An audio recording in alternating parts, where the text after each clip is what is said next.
हर साल गर्मियों की छुट्टियों में अरुण अपने गांव आता था, जहां उसकी नानी कमला देवी एक पुराने मिट्टी के घर में रहती थी। वह घर, आंगन में फैला नीम का पेड़ और नानी की कहानियां अरुण के बचपन की सबसे प्यारी और सजीव यादें थीं। पहले जब वह छोटा था, तो नानी की कहानियां उसके लिए जादू की तरह होती थीं। परियों की, वीरों की, जानवरों की या पुराने जमाने की सीख भरी बातें। लेकिन अब जब वह बड़ा हो चुका था, कॉलेज में पढ़ता था और मोबाइल, इंटरनेट और सोशल मीडिया की दुनिया में पूरी तरह डूब चुका था, तो इन कहानियों का जादू कहीं खो गया था। नानी जब उसे पुकारती, तो वह कभी कभी मुस्कुराकर कह देता, अभी नहीं नानी, जरा बिजी हूं, और वापस फोन की स्क्रीन में खो जाता। नानी को समझ आ गया था कि समय बदल गया है, लेकिन उनका मन अब भी अरुण के साथ कुछ पल बिताने को तरसता था।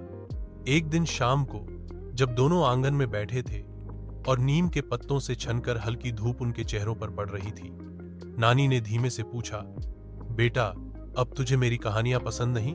अरुण ने हौंसते हुए जवाब दिया, नानी, अब कहानियों का जमाना नहीं है, अब सब कुछ मोबाइल पर है। आपकी कहानियां तो बहुत लंबी और पुरानी लगती हैं।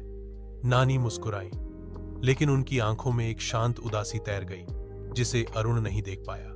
अगले दिन सुबह नानी ने अरुण को पास बुलाया और कहा, आज मैं तुझे अपनी एक सच्ची कहानी सुनाती हूं, जो मैंने कभी किसी को नहीं बताई। अरुण थोड़ा चौंका, लेकिन मोबाइल साइड में रखकर ध्यान से बैठ गया। नानी ने कहा, जब मैं तेरी उम्र की थी, तब भारत आजाद नहीं हुआ था। अंग्रेजों का राज था और तुम्हारे नाना एक स्वतंत्रता सेनानी थे। वे गांव के लोगों को आजादी की लड़ाई में जोड़ते थे और मैं भी उनकी मदद करती थी, संदेश पहुंचाना, गुप्त कागज छिपाना और निगरानी रखना। एक रात अंग्रेजों को हमारे गुप्त संगठन की जानकारी मिल गई और उन्होंने गांव में छापा मारा। लोग डर के मारे इधर उधर भागने लगे। तुम्हारे नाना ने कहा कि सारे कागज जला दो, लेकिन मैंने उन्हें एक कपड़े में लपेटकर कुएं के पास छुपा दिया। फिर मैं छत पर चढ़ी और मिर्च का धुआं कर दिया, जिससे अंग्रेजों की आंखों में जलन हुई और वे पीछे हट गए। मेरी इस चालाकी से गांव के कई लोगों की जान बच गई और सारी जानकारी भी सुरक्षित रही। अगले दिन गांव वालों ने मुझे छोटी वीरांगना कहा था। अरुण को यकीन नहीं हो रहा था कि उसकी वही नानी, जो अब कहानियां सुनाने बैठती हैं, कभी इतनी बहादुर रही होंगी। उसने पूछा, नानी, आपने ये कभी बताया क्यों नहीं? नानी ने मुस्कुराते हुए कहा, अब किसे दिलचस्पी है बेटा इन पुरानी बातों में? तू भी तो अब कहानी नहीं सुनता। उस दिन से अरुण का नजरिया बदल गया।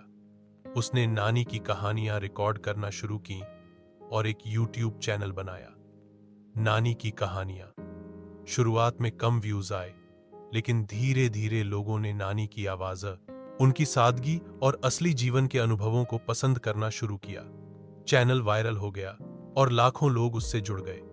कमला देवी इंटरनेट पर डिजिटल नानी बन गई। लोग उनकी बातों से प्रेरणा लेने लगे और अरुण को अब समझ आया कि असली हीरो तो हमारे अपने घरों में छुपे होते हैं, जैसे उसकी नानी, जिन्होंने न सिर्फ देश की सेवा की, बल्कि आज भी अपनी बातों से लोगों का जीवन छू रही थी। अब वह गर्व से कहता, मेरी सबसे बड़ी प्रेरणा मेरी नानी है। और नानी हर कहानी के अंत में बस मुस्कुराकर कहती, जब तक सुनने वाले हैं, तब तक कहानियां जिंदा रहती हैं।